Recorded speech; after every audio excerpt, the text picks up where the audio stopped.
عزیزانو پدی انبیاء علیہم السلام کی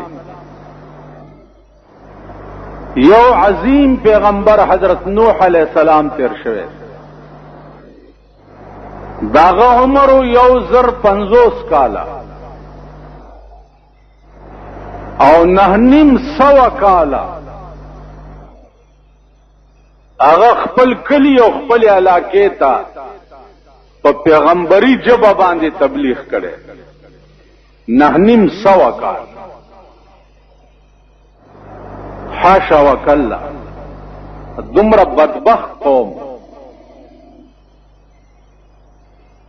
چې په 900 کال کې کل بل سلويخ کسه مسلمانان شوي نور ټول کافر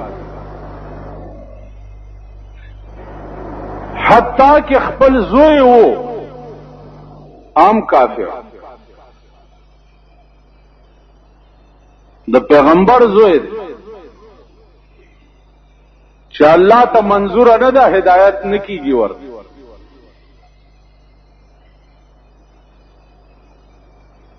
عزیزانو 900 کال پس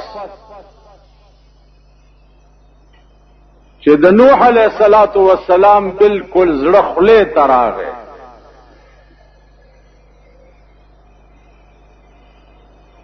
نو الله پاک ته التجا وکړه او د قوم ته خیره وکړه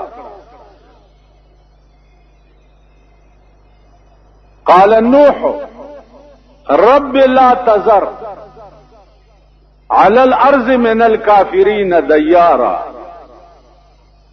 اے پروردگارا د زمکه په سر یو خاوند کور پرې مدي خدایا داسې طوفان او عذاب براولي چې د کور لوټه مخکاره نشي د پیغمبر خیروا الله ورته فرمایل چې ته کشتای جوړه کا نوح علیہ السلام لرګی را پیدا کړو کشتای جوړول شروع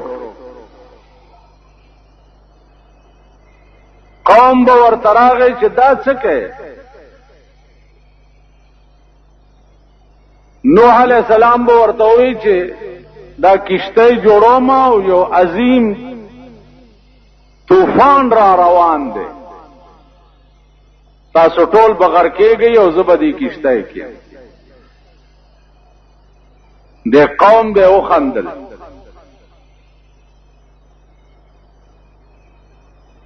البه دته وګور طوفان برازي او مونږ بغیر کېږو د بکیشته کې د خبرو ته ګور او به خندل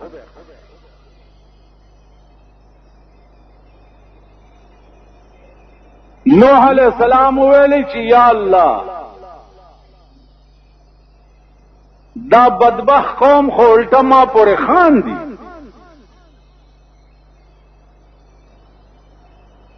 الله ورته فرمایل چې دوی ته وایا چې فلیضحکوا قلیلا ولیبکوا کثیرا لغون دی وخاندای بیا ډېر جاړي اوسم لګ وخت او خاندي بیا بداسي جاړی چې ټول عمر بم جړا سو ګراټینګول نشي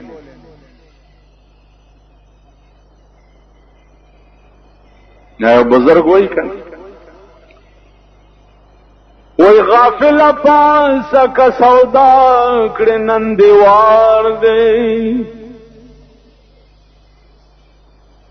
غافل پاس کا سودا کړي نندوار دے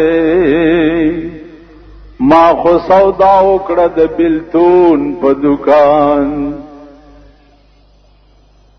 غافل پاس کا سودا کړي نندوار دے ما خو سودا وکړه د بلتون په دکان خبر نوم چې د بلتون د ټګي کار دی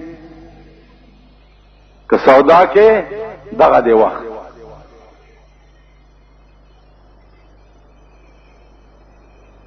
نو ورته وی فلیضحکوا قلیلا ولیبکوا کثیرا، لغون دی وخاندئ بیا به ډېر ژاړئ.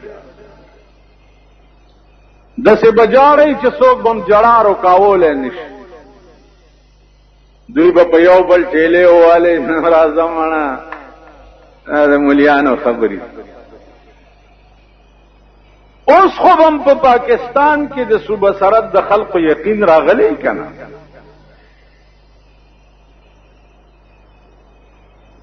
چې که الله د نوح علیه السلام د طوفان ذکر په قرآن کې کړی دی، نو اوس خو په پاکستان کې طوفان په سترګو وینئ لګیایي که نه؟ نو کوم الله چې په هزاره او په پنجاب کې طوفان راوستی شي، هغه الله په پېښور کې نشي راوستی؟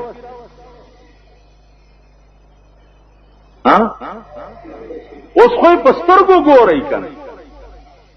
د نوح علیه السلام خبرې خو زه د مولیانو خبرې وې، قصې وې.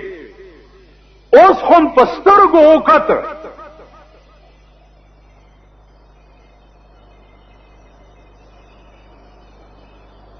$100 بلین ډالر نقصان تر پرونه پورې وشو. 100 بلین حساب وکړئ. بلین پیژنئ؟ د میوزیک سنټر د دکان نه کیسټ خو به پیژنئ که نه؟ د ارامتوب چې د جمعې په شپه یې کورونو ته وړئ.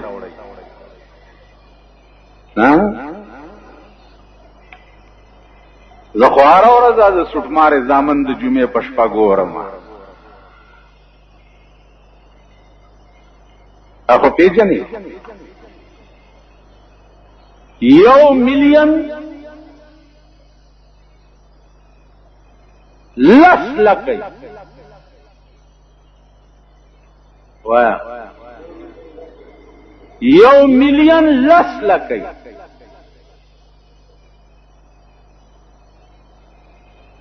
او 1 بلین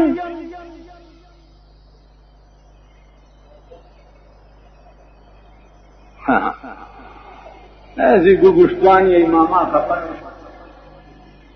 10,000 او 600 کړي. بیا د غرونو تودې چې پیرا پریوتی دي، نو ثابت کله لاندې خخ کړي دی، د خخېدو ضرورت هم نشته. بیا یو بل کمینه پنته وګوره، نور وزیران زی نو په هلیکاپټر کې زی.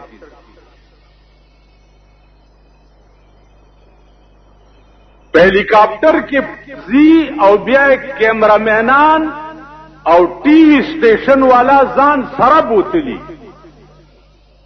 یو طرف ته 100 بلین نقصان پاکستان ته وشو، او بل طرف ته د ټي وي او د کیمرامینانو چې څومره اخراجات وي، یا یو غنټه چې هلیکاپټر چلیږي د 40,000 روپو تیل خوري. نو پاس نه پیداسي ګرځي چې پورا تباہ شوي کلا بچي.